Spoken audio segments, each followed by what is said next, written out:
1,70,000 కావాలండి. రూపాయలు సిబిఐ వాళ్ళు స్వాధీనం చేసుకున్నారు. ఈ డబ్బంతా ఎక్కడిది? ఎవరు సప్లై చేశారు? ఆ దిశలో విచారణ జరపవలసిన అవసరం ఉంది. రెండోది, ఆనాడు హత్యని అనుమానాస్పదముతిగా నమోదు చేసినటువంటి సిఐ శంకరయ్య గాని, ఫిర్యాదు ఇచ్చినటువంటి పిఏ గాని, వివేకానంద రెడ్డి గారి పిఏ గాని ఎందుకు అలా తప్పుడుగా కట్టారు? అనుమానాస్పద మృతేనాలు చెప్పారు. అలాగే తర్వాత శంకరయ్య మేజిస్ట్రేట్ ముందు సాక్ష్యం చెప్తానని చెప్పేసని 164 స్టేట్మెంట్ చెప్తానని చెప్పేసని ఎందుకు తర్వాత పిటిషన్ వేసిన తర్వాత సిబిఐ వాళ్ళు ఎందుకు చెప్పలేదు? ఆ చెప్పకపోయిన తర్వాత వెంటనే 10 రోజులు తిరగకుండానే ఆయనకి ప్రమోషన్ ఇచ్చి ఎలాగ సస్పెండ్ అయిన వ్యక్తిని ఉద్యోగంలో తీసుకున్నారు? అసలు సిబిఐ విచారణ జరపాలని ఎన్నికల ముందు జగన్మోహన్ రెడ్డి కూడా హైకోర్టులో పిటిషన్ వేసి ఎన్నికల్లో గెలిచిన తర్వాత ఎందుకు ఆ సిబిఐ విచారణ రద్దు చేయమన్నారు? లేకపోతే అలాగనే సునీతారెడ్డి గారికి వెళ్ళి నా తండ్రి గారిని చంపిన దాంట్లో ముద్దాయిల్ని గుర్తించాలి, వాళ్ళ మీద చర్యలు తీసుకోవాలన్నప్పుడు లేదు లేదు అవినాష్ రెడ్డి మీద కనుక దృష్టి కేంద్రీకరిస్తే ఆయన బీజేపీలకు పోతాడని ఎందుకు చెప్పాడు? 11 కేసులు 12 కేసులు అయినా ఎలా చెప్పాడు?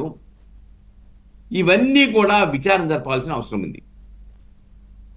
ఇవన్నీ విచారణ జరిపితే ఇప్పటి వరకు సుప్రీంకోర్టు మొట్టికాయలేసిన తర్వాత మీ విచారణాధికారులు చేత కాకపోతే ఆ విచారణాధికారులను మార్పు చేసి విచారణ చేయగలిగిన సాహసం ఉన్న వాళ్ళని అపాయింట్ చేయండి, మార్చండి, దాని మీద వివరణ ఇమ్మని చెప్పిన తర్వాత విచారణాధికారులు మార్చారు. మార్చిన తర్వాత భాస్కర్ రెడ్డి A7 గాను, అవినాష్ రెడ్డి A8 గాను ముద్దాయిలుగా నిర్ధారించి మరొక పిటిషన్ ఛార్జ్షీట్ కోర్టులో దాఖలు చేశారు. ఇంకా తేలాల్సింది, ఎందుకంటే ఏబి వెంకటేశ్వరరావు గారు కూడా చాలా స్పష్టంగా చెప్పారు. ఆనాడు ఇంటెలిజెన్స్ చీఫ్గా ఉన్నాడు కాబట్టి ఆయన చంద్రబాబు నాయుడు గారి హయాంలో నా దగ్గర కూడా చాలా సమాచారం ఉంది, నన్ను సిబిఐ వాళ్ళు అడిగితే ఆ సమాచారాన్ని నేను అందజేయగలను, తెలియపరచగలను చెప్పాడు. అవును. ఇంకా ఎన్ని వెలుగు చూస్తాయో, ఎంతమంది పెద్ద పెద్ద తిమింగలాలు దీంట్లోకి రాబోతారో.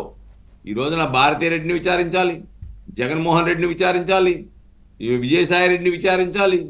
ఇలాగ ఈ డబ్బు గురించి మొత్తం క్షుణ్ణంగా కూడా దీన్ని మొత్తం కూడా వెలుగుతాయి. ఈ రోజున అంతకన్నా ప్రమాదం ఏంటంటే సునీతారెడ్డి గారు ఇంకొక విషయాన్ని కూడా ప్రస్తావిస్తారు ప్రధానంగా. ఎందుకంటే సునీతారెడ్డి గారు గతంలో ఒక మాట చెప్పారు, నాకు నా కుటుంబానికి ప్రాణాపాయం ఉన్నది అని గతంలో ఆమె చెప్పింది. దస్తగిరి లాంటి వాళ్ళు, సాక్ష్యంగా ఉన్న వాళ్ళు, రంగయ్య వాచ్మెన్ లాంటి వాళ్ళు, వాళ్ళకి రక్షణ లేదు, మాకు ప్రాణాపాయం ఉంది,